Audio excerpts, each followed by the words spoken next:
And on the 10th day, the White House said, let there be lights. Our position is clear. Turn on the lights, stop threatening default, pay our bills. But right now, as Republicans and the president are meeting face-to-face to hash out their differences, turning on the lights and ending this partial government shutdown does not seem to be on the table in the Republican Party's new pitch to extend the debt ceiling, or at the very least, it's not the main course in the pitch. Let's bring in our political panel to talk about it. CNN political commentator and columnist for the New York Times, Ross Douthat, president of the Center for American Progress and former senior advisor to Health and Human Services Secretary Kathleen Sebelius Neera Tanden. That's a mouthful. And Chief, the whole predicate there. And Chief Washington correspondent for Yahoo News, Monsieur Olivier Knox. Thank you so much for being here. So Ross, I'm wondering, as a Republican at the table here, your thoughts on this deal. Okay, extend the debt ceiling. I understand that. I'm going to ask Olivier to translate my answer into French, speak it in French, and let it.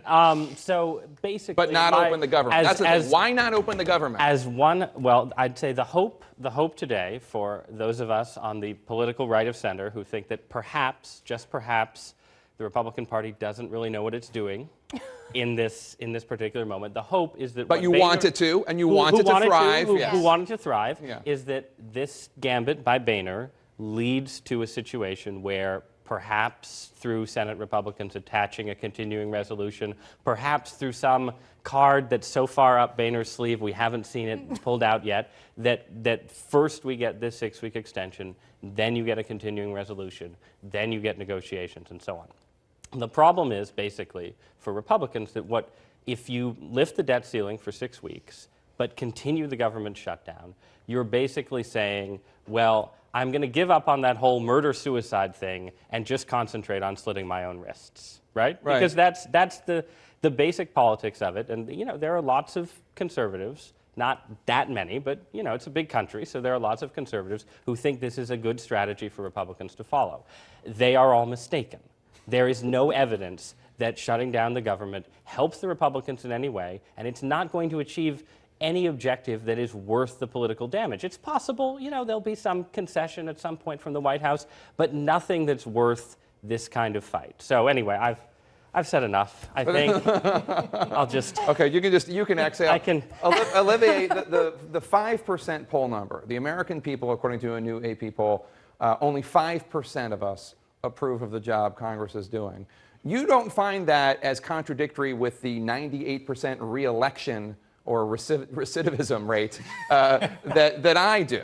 Right, that's right. Congress now is obviously less popular than venereal disease. We've established that a long time ago. But now this 5% number is really important because unless people turn on their own congressman, in other words, if that number means, man, I hate your representative, I wish she acted more like mine, she's great, that poll number is essentially meaningless. Where it could pose a problem is for gubernatorial candidates in big, diverse states who have to run a more centrist campaign, who might be inclined to run against Congress. It matters there, and it matters in some Senate races. But as a pure House number, it doesn't really mean that much to me. So Neera, in a year after a presidential election, as we all know, or political geeks know at least, these are the important races that everybody's watching. There's New York City's mayor, but then on a broader level, there is New Jersey governor. This year. There is also a New Jersey Senate race, not normally the case. And then there is Virginia governor. Right. Is this affecting those races in any way that you can see? Yeah, I think Terry McAuliffe has actually moved into the Democratic candidate in Virginia has actually moved up into a almost double-digit lead. Because of this, you think?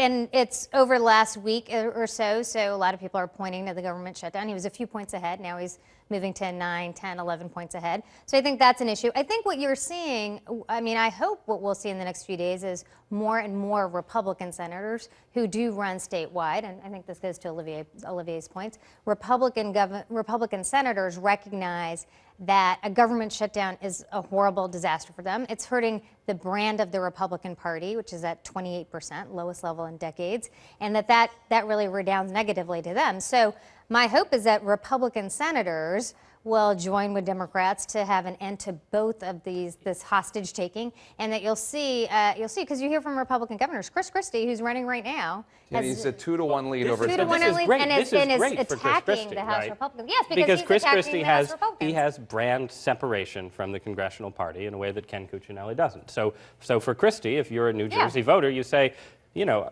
he's even less like those other guys than I thought he was to begin but with. why is he less like them? Because he is saying the House Republicans are wrong on the government shutdown. That is helping his brand because he's with the American people with saying this is insanity. So where does the party go from here? What's the way out of here that would allow John Boehner to save a little face, keep his job, and also get us out of this? Are you asking me? Yes, I'm asking. I have because no idea. obviously, I'm not saying. By I- the way, I don't care about any politician saving face or I keeping mean, his the way- job, but that's obviously an important the way part out of of this ultimately is, yes, there's some sort of fig leaf of concessions at some point that's mixed in with continuing resolutions that get passed with a mix of Democratic and Republican votes.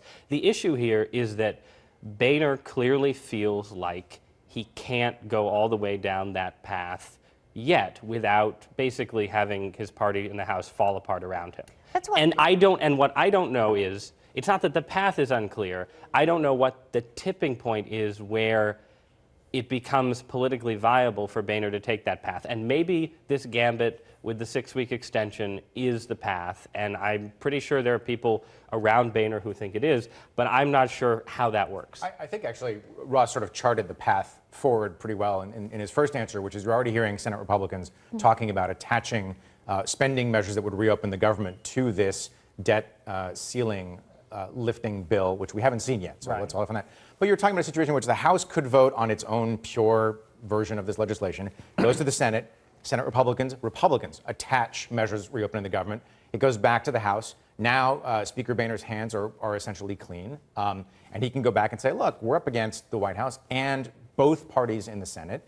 We've got to kind of take this hit. And you put it on the floor, and Democrats and some Republicans he- vote for it. Democrats power it to passage, not Republicans. He needs, and the truth is, the reason why we are having the time that we are is because he doesn't have 218 votes for anything over the last week or so. He's going to need Democratic votes, and so hopefully Democratic votes with Senate Republicans will help resolve this.